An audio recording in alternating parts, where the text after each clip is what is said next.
A state appeals court upholds the conviction in a Brown County case of reckless homicide. The now 25-year-old Colton Kehoe pleaded no contest as being party to a crime of that charge from a 2019 case. Authorities say Kehoe and three others, who were all teenagers at the time, conspired to rob another teenager under the guise of buying drugs from him.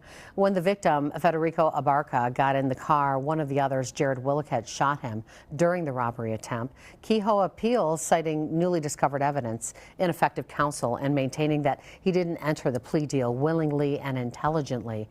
The appeals court affirmed Kehoe's conviction in its decision today, and he remains in prison until 2037.